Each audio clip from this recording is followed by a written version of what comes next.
Ένα χωριό που το έλεγαν σκυλοχώρι, έφτασε μια μέρα ένα μικρό σκυλί.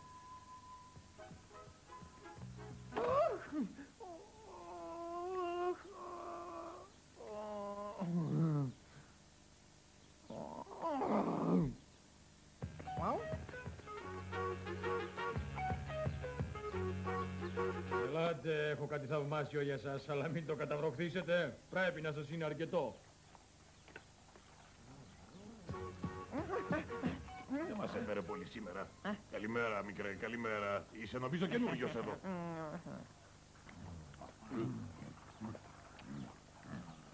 Τα σκυλιά ερχόντουσαν κάθε μέρα στο χασάπικο. Εδώ είχε πάντα κάτι να φάνε. Τα λέγανε ο χρωματιστός, ο μηταράς, ο πονηρός και ο χοντρός. Το μεγαλύτερο το ονόμαζαν αρχηγό και το νεοφερμένο το έλεγαν μικρό. Σε παρακαλώ, δώσε μου το κόκαλό σου, με το δικό μου δεν θα χορτάσω.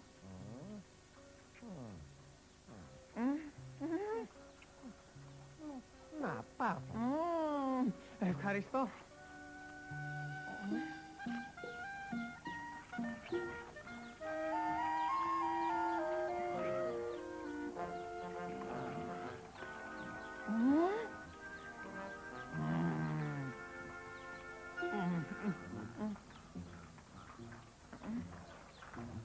Μπορείς να μου δώσεις το κόκαλό σου, το δικό μου είναι πολύ μικρό για μένα, ξέρεις και... Τι να στο δώσω. Γιατί έχω πολλές μέρες να φάω κόκαλο και πεινάω πολύ, σε παρακαλώ. Ένα πάρτο, αν το πει. Ευχαριστώ πολύ. Ευχαριστώ.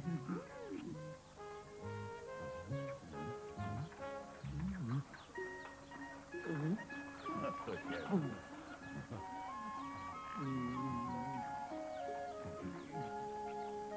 Πεινάς πάρα πολύ φαίνεται. Αυτή ήταν η αρχή της γνωριμίας του αρχηγού με το μικρό. Οι δυο τους έγιναν αχώριστοι. Ο αρχηγός φρόντισε να βρει σπίτι για το μικρό. Ο μικρός από την καλοπέραση πάχυνε. Νόμιζε πως βρίσκεται στον παράδεισο, τόσο ωραία περνούσε.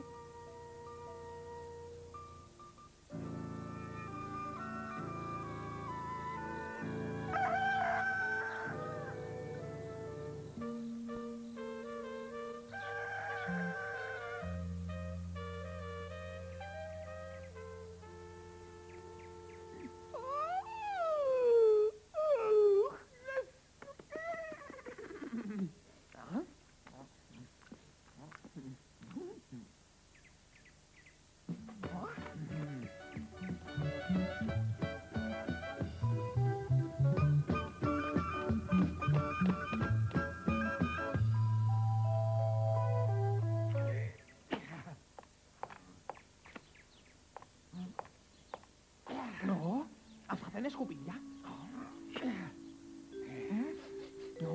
Μυρίζει ωραία.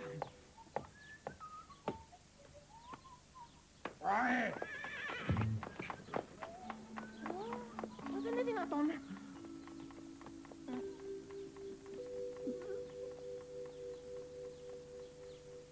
Δεν μπορώ να το πιστέψω. Μήπως είναι όνειρο.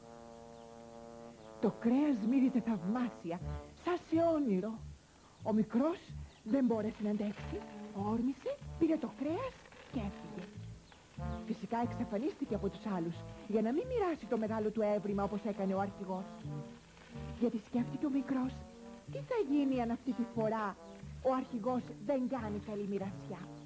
Αν αυτή τη φορά κρατήσει ένα μεγάλο κομμάτι για τον εαυτό του και με να μου δώσει ένα μικρό. Έτσι αποφάσισε να μην πει τίποτα για το κρέας. Και το ξανασκέφτηκε, γιατί μπορούσε πράγματι να μην πάρει τίποτα, επειδή το κομμάτι θα το μοιραζότανε με όλους τους άλλους. Τις δύσκολες αποφάσεις πρέπει να τις παίρνεις αφού πρώτα κοιμηθείς, σκέφτηκε ο μικρός. Σκέφτηκε ακόμα ότι έτσι κι αλλιώς θα γλιτώσει, γιατί ποτέ ένα μικρό σκυλί δεν το δάγκωσε ένα μεγαλύτερο αν αυτό μπορέσει να ξεφύγει. Αυτό το έμαθε από τη μητέρα του και ο μικρός ήταν γι' αυτό περήφανος.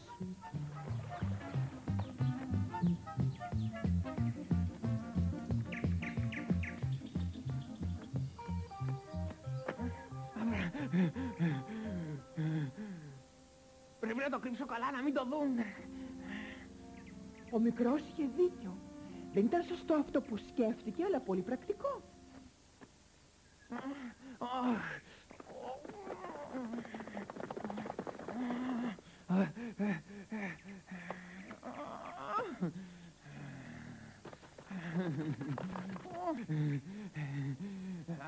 Είμαι ένα έξυπνο σκυλί. Να είσαι περήφανος για σένα, μικρέ. Έτσι ένιωθε. Ήταν υπερήφανος για τον εαυτό του και καυχότανε, αλλά όμως... Καρακάξες! Από αυτούς τους κλέφτες κανείς δεν μπορεί να είναι σίγουρος. Πρέπει να αλλάξω γρήγορα χρυψώνα. Και αυτό έκανε αμέσως. Έψαχνε, έως ότου... Ο αρχηγός!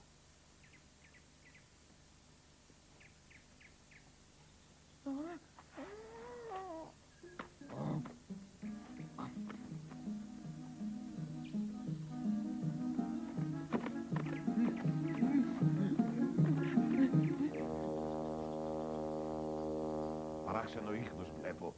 Μυρίζει κρέας. Μήπως ο μικρός μας φίλος... όχι. Τι λέω, δεν θα κάνει ποτέ κάτι τέτοιο. Ο καημένος ο αρχηγός. Να ξέρε μόνο πόσο γελάστηκε. Ο μικρός τον κορόιδεψε.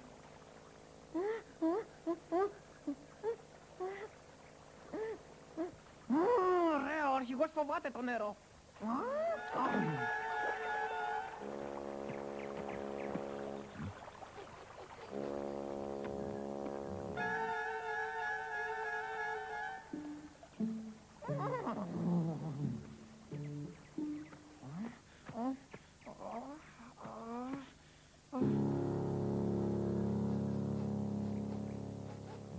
Καμιά αμφιβολία, αυτός είναι ο μικρός.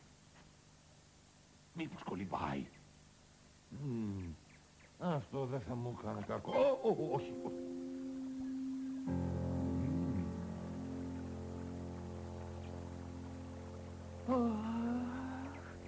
Τη γλίτωσα πολύ φτηνά. Μήπως το μυρίστηκε. Αν είναι αυτός πονηρός, είμαι κι εγώ όμως.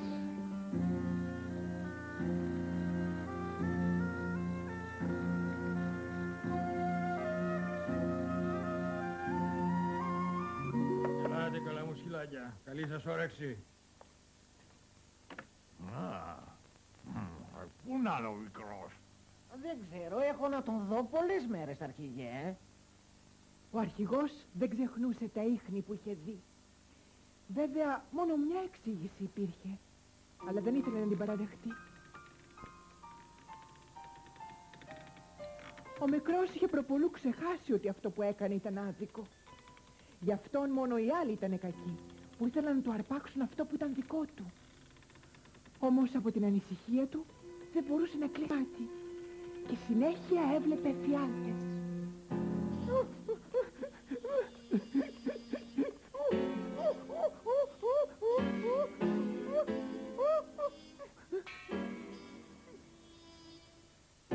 Το κόκαλο είναι δικό μας.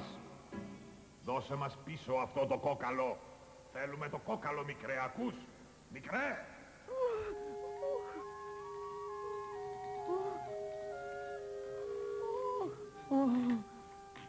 Όνειρο ήταν.